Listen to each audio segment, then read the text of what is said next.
So then let's consider first of all, what is a mind in the grip of vicious circles?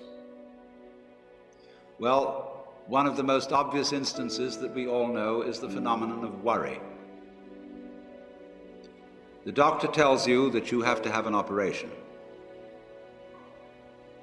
And that has been set up so that automatically everybody worries about it. But since worrying takes away your appetite and your sleep, it's not good for you. But you can't stop worrying, and therefore you get additionally worried that you are worrying. And then, furthermore, because that is quite absurd and you're mad at yourself because you do it, you are worried because you worry because you worry. That is a vicious circle. So now, can you allow your mind to be quiet? Isn't it difficult?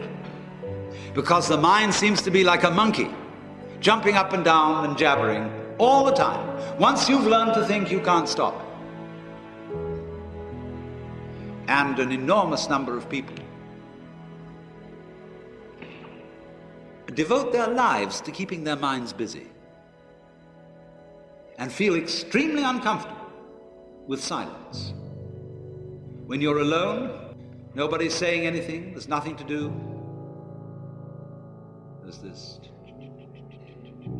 worry, this lack of distraction. I'm left alone with myself, and I want to get away from myself. I'm always wanting to get away from myself. That's why I go to the movies, that's why I read mystery stories, that's why I go after the girls, or anything that you do, or get drunk, or whatever. I don't want to be with myself. I feel queer. So, well, why do you want to run away from yourself? What's so bad about it? Why do you want to forget this? Why do you want to become yourself? Because you are addicted to thoughts. This is a drug, a real dangerous one. Compulsive thinking, going on and on and on and on and on all the time. It's a habit. So there's a difficulty about stopping that activity. And you really have to stop it if you want to be sane. Because if I talk all the time, I don't hear what anyone else has to say. Then I'll end up in the situation of having nothing to talk about but my own talking. Or so in exactly the same way, if I think all the time, I won't have anything to think about except thoughts. So in order to have something to think about, there are times when you simply must stop thinking. Well, how do you do that?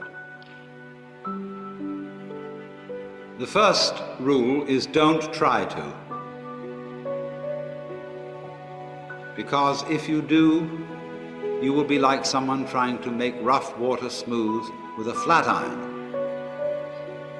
And all that will do will stir it up.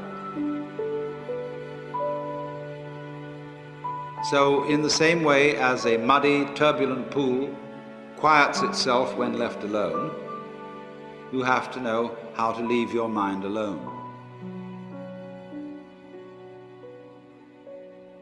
It will quiet itself.